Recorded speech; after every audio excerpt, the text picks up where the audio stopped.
Steve Havorka. Upon agreeing to the 2.2% increase, including all the rearranging and additional teacher time, the district's negotiating committee then asked the association to lock into a 5-year contract. This, again, was not our demand or desire. It was the board's proposal. But again, after much internal debate and discussion, in good faith, we conceded to the board's wishes. Since the contract was ratified in 2014, the members of our association have fully upheld our end of the agreement. We have accepted the distribution changes made necessary in our compensation package. Amanda. I'm Amanda Matoka. When the district began to show signs that it would not be able to sustain its financial commitments to the teachers, the association reduced or relinquished stipend positions that totaled over $69,000. In fact, the amount saved will almost triple with the ending of all stipend positions this upcoming school year. Deidre. My name's Deidre Bergner. This is money that the board agreed to give to us during negotiations, which we will now not receive. So to say we are not giving back any of the money we negotiated for is simply not true. Jenny Bergman. We have kept our word just as expected. We always have and we always will, but that seemingly is not good enough. Ellen Zwickel. Recently, it seems that our salaries have become a topic of concern to the board. Even though, of course, our salaries are ultimately the end result of our good faith board and association negotiations. We find this to be very troubling. If you look at our compensation package, you'll find that teacher salaries in District 80, according to the State Board of Education, are absolutely, undeniably average. Just about as average as possible. Denise Muscarlo. According to the State of Illinois report card, the average teacher salary in District 80 is $68,945. Union Ridge, for comparison, has an average teacher salary of $70,165. Rosemont, $68,839. Brandy Ross. The average teacher salary throughout the entire state of Illinois, including the hundreds of small, rural, downstate districts, is $64,516. To be sure, we are proud that our community consistently receives excellent value for its investments in its schools. The district employs outstanding professional teachers at average salaries. Wendy High. We are teachers that should be compensated for our educational levels and our years of service. To illustrate the high level of professionalism that is in District 80 schools, we ask the teachers who have been here for more than 10 years to raise their hands. Of these teachers, how many of you have been here for over 15 years? For over 20 years? Now let's see how many of our district's teachers hold master's degrees. And now raise your hand if you have a master's degree plus additional professional hours. It is clear that your teachers are not only highly dedicated, but highly qualified as well. Gino Gapstoni. So far, we have reserved our remarks to those areas of compensation that the board seems to be blaming on the professional teachers who provide the direct services to students. But in talking beforehand about the content of this presentation, it became apparent that there's much more we wish to say. We have serious concerns about the direction in which Norwich District 80 is headed. Some of the changes being made are not academically sound and are going to negatively impact student learning. While some of these changes unfortunately cannot be avoided, others can and should be attended to with more integrity. Eileen Hoban, we know that this community deserves the very best education we can provide. With some of the changes being made, we are truly fearful that this will start to become increasingly difficult to sustain the academic excellence of District 80 that we are known for. Whitney Schott. For the upcoming 2018-2019 school year, the district has non-renewed 23 teachers. An additional 12 have been let go as a result of reduction in force. Christina Grelick. While 12 of the non-renewed teachers are on the agenda to be hired back this evening, we are still losing 23 teachers, with a total loss of the professional services to students they provided. This district currently employs only 77 teachers to serve over 1,000 students. Next year, there will only be 54 teachers in the entire district. April Radzik. Since the district is planning on only retaining one general music teacher for the entire district, this teacher will end up servicing over 1,000 students. As a result of this, the amount of music instruction that students receive will be decreased once again. The district has purchased over $25,000 worth of instruments for music class instruction. With a deduction in the music class time, there will not be time to use these instruments, including an instrumentarium, guitars, ukuleles, drums, and various other instruments. Having one music teacher and very little music instruction time will not allow adequate time for performances that our district is accustomed to.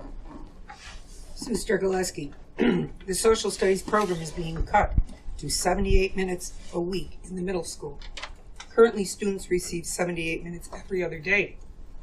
While the state does not require social studies to be taught daily, is cutting the program further really what is best for the students of District 80? Erin Chalini, will students be adequately prepared for high school, for college, life? These academic cuts will have a negative effect on all the children for the entirety of their academic careers and beyond. Ingrid Krepis. Further, the district is moving to half-day kindergarten. District 80 was initially a leader in this educational movement and began full-day kindergarten 24 years ago. In fact, the district's focus on early childhood learning rightfully grew due to the long-term educational benefits such a program has. Full-day kindergarten classes are now the norm in Illinois, with 79% of the 859 districts in the state of Illinois offering extended day programs in 2015. Brittany Kennedy.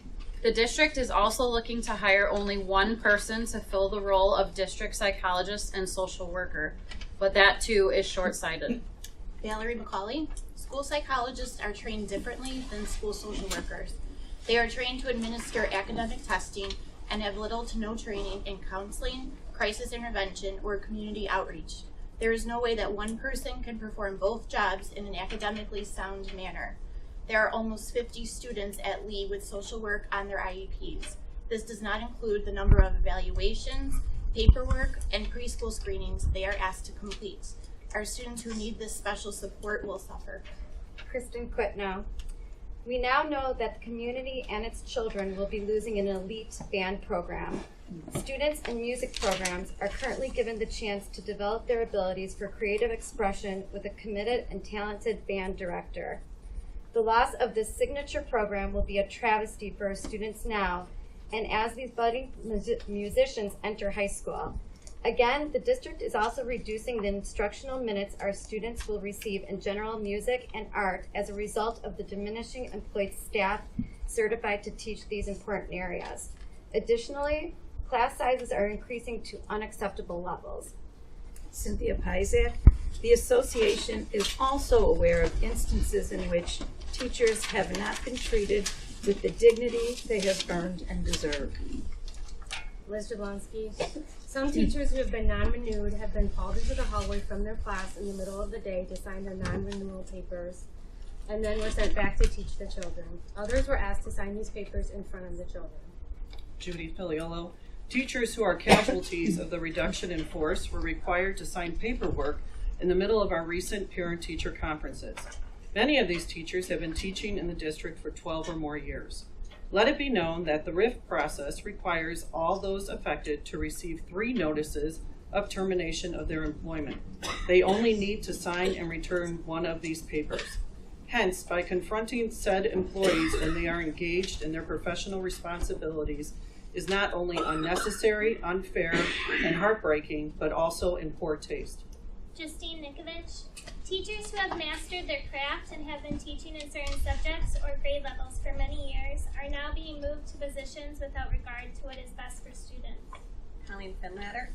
We've cited these examples on behalf of our entire teaching staff in order to share our frustration with the current circumstance in which you try to deflect the responsibility and find fault only with the dedicated teachers who are trying to do what's best for the children.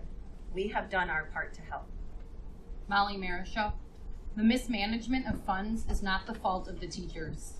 The board's attempt to shift blame to us for the current financial crisis is absolutely unfair and wrong. And the board's claim that the association has not offered to discuss possibilities for saving money is untrue. Victoria Maroney. As an example, on February 1st at 6:15 p.m., a response was sent from our association to the board saying the following: if the district is interested in meeting to discuss all potential ways for the district to save money, ways that might include changes to the teacher's contract, please contact us and we would welcome the opportunity to meet for this purpose.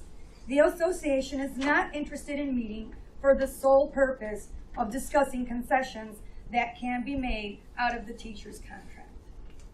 Wendy Strait. In closing, we want you to know two things. It is not okay to treat us the way we have been treated and to blame us for the district's current financial state. We do not make the financial decisions for the district. It is not okay for the Board of Education and administration to ask us not only to freeze our salaries, but go back in pay for 2 full years in a contract that was negotiated in good faith. It is a contract in which you, the Board of Education, chose the percentage increase given to us.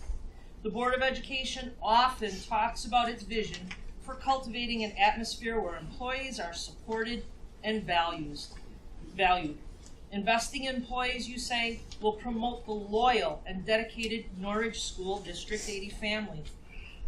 Real families do not deflect responsibility and blame the other for problems caused by themselves. They are honest and work together to find resolutions that are acceptable and fair, and that put quality education and children at the forefront. Nicole Lee. The Board of Education needs to stand behind that commitment.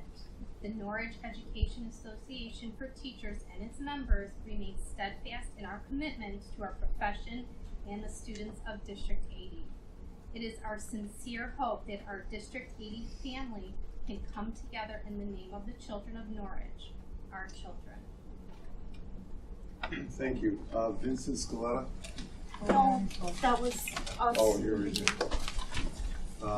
Alexia? It was us in the beginning. Valerie?